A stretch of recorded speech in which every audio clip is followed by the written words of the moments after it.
Olá e bem-vindos! Hoje vamos mergulhar num tema que é, ao mesmo tempo, fascinante e absolutamente vital na medicina moderna: a anestesia. Já pararam para pensar como é que é possível desligar a consciência, a dor e a memória de forma controlada para permitir cirurgias que salvam vidas? E depois voltar a ligar tudo? É precisamente essa ciência que vamos desvendar. Para começar, vamos direto a uma definição mais técnica, mas que é chave para percebermos tudo. Anestesia geral não é de todo a mesma coisa que dormir. É um estado funcional muito específico e controlado do sistema nervoso central. Reparem nos pontos-chave. Tem de ser rápido a induzir e fácil de reverter.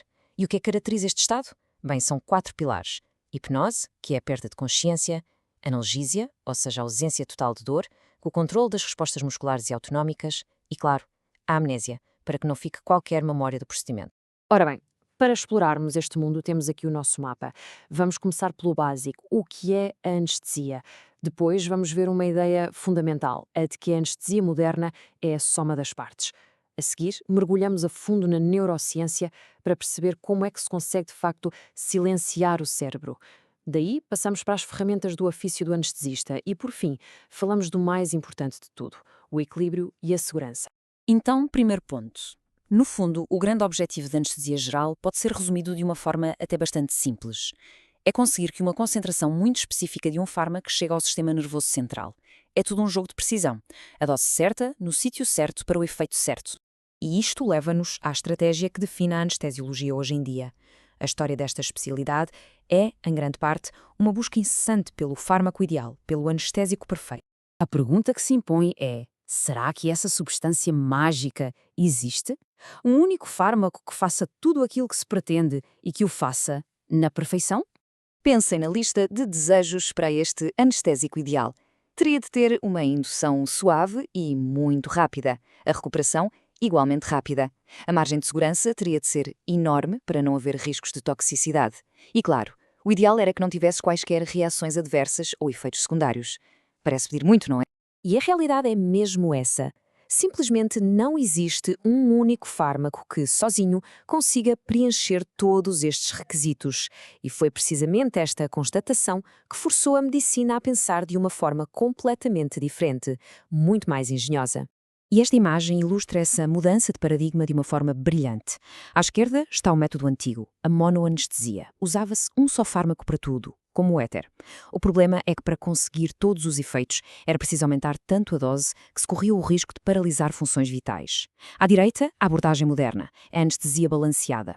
É como ter uma equipa de especialistas. Um fármaco trata da hipnose, outro da dor, um terceiro do relaxamento muscular. Cada um faz o seu trabalho específico, permitindo um controle muito maior e, claro, muito mais segurança. Pensem nisto como uma autêntica coreografia farmacológica. Não é um ator a fazer todos os papéis, mas sim um elenco completo. Começa-se com o fármaco para a ansiedade, depois vem o indutor da inconsciência, a seguir entram os analgésicos e os relaxantes para a manutenção e, por fim, a recuperação. Cada um tem o seu tempo, o seu papel, para maximizar os benefícios e minimizar os riscos. Muito bem, já percebemos a estratégia. Agora vamos ao como. Como é que estes fármacos conseguem de facto silenciar a atividade do cérebro? Uma boa forma de visualizar o que se passa é pensar no cérebro como uma balança. De um lado, temos os sistemas de excitação, que nos mantêm alerta e conscientes, com os receptores NMDA a serem um dos protagonistas. Do outro lado, temos os sistemas de inibição, que acalmam a atividade cerebral. E aqui a grande estrela é o receptor GABA. O que a anestesia faz, no fundo, é pender esta balança, e muito. Potencia a inibição e suprime a excitação. O resultado? O cérebro fica em stand-by. E como é que isso acontece a nível molecular? Perguntam vocês. Bem, os anestésicos são como porteiros muito eficientes nas células nervosas. Eles alteram a polarização da membrana, dificultando a comunicação, controlam a entrada de íons como o cálcio, que são essenciais para os neurónios dispararem. Potenciam os mediadores que mandam parar, como o GABA, e em alguns casos simplesmente bloqueiam os canais de comunicação. O resultado final é uma interrupção generalizada da conversa entre os neurónios. Ok, vamos então espreitar a caixa de ferramentas do anestesista. Que fármacos específicos é que são usados para conseguir tudo isto?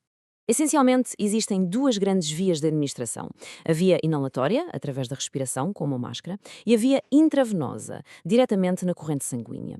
Cada uma tem as suas vantagens e é escolhida dependendo da fase da cirurgia, do tipo do procedimento e das características do doente.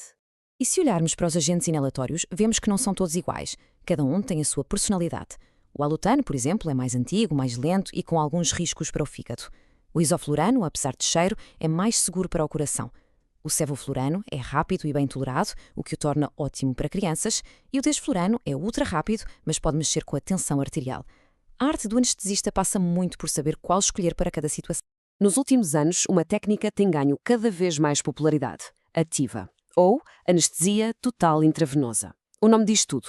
Aqui não há gases. Toda a anestesia, do início ao fim, é gerida com fármacos injetados na veia. A grande vantagem é um controlo incrivelmente preciso, quase ao segundo, da profundidade anestésica. E o rei da TIVA é, sem dúvida, o Propofol. A sua forma de atuar é bastante elegante. Ele não substitui o principal neurotransmissor inibitório do nosso cérebro, o GABA. Em vez disso, ele amplifica o seu efeito. O Propofol liga-se ao receptor GABA e torna-o mais sensível.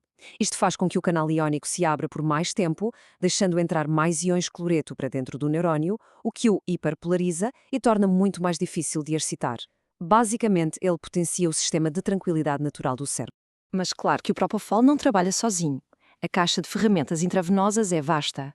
Temos os barbitúricos, para induções ultra rápidas, as benzodiazepinas, excelentes para controlar a ansiedade e sedar, os opiáceos, como o fentanil, que são analgésicos potentíssimos, e até a cetamina, que tem um perfil único da analgésia e amnésia, apesar de ter também os seus próprios efeitos secundários.